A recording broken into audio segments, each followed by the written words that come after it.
If there's any comment about my videos I get the most from both friends and fans, it's probably, "You keep changing your art style!" And you're right. During my time on YouTube, I've grown and changed a lot, and one of the things that's changed the most has to be my character design. I went from that to what we have today.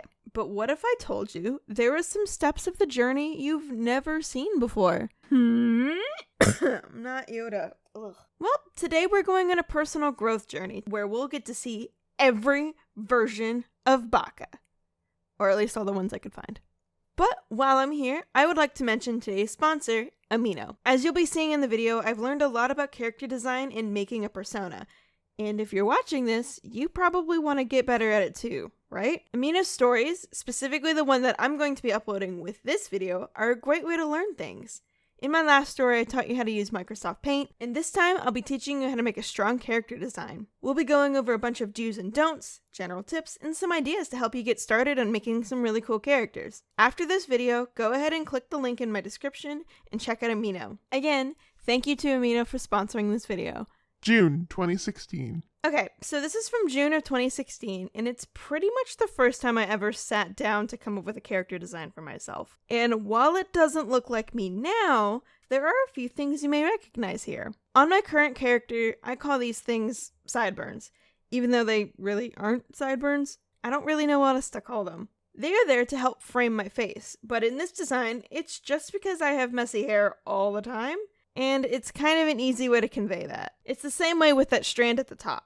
Upon drawing the first one, I realized I needed to create a style I could draw consistently. So my second attempt was at this afro girl. I purposely threw out things that would make her hard to draw, specifically things like the eyes. They're hard to get consistently right. Even so, I kinda hated this drawing even back then.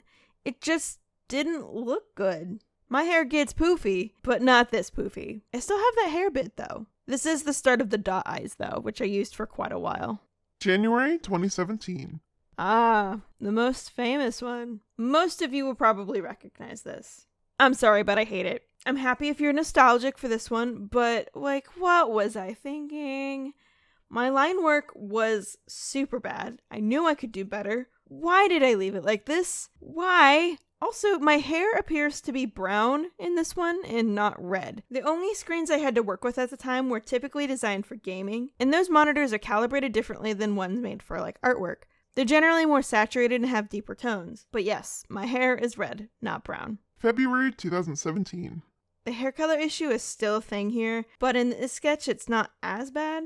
And if these headphones didn't break like 2 days after I made this, I probably would have kept them for like a general character design. Unfortunately, the headphones did break not long after I drew this, and they're pretty expensive and I couldn't really afford to get new ones, so I just kind of had to move on. March, April, and May of 2017.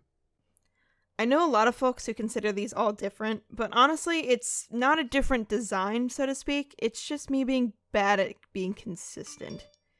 That being said, you can see certain characteristics starting to take shape. These lumps, weird stuff happening with my hair back here, and then a nose. I don't know if you've ever noticed this, but very few storytime styles have noses. June 2017. I have sideburns again. Moving on. July 2017. This was really when the character we know and love started to appear. Prior to this, I had those oval dot things, and I got rid of them for a reason.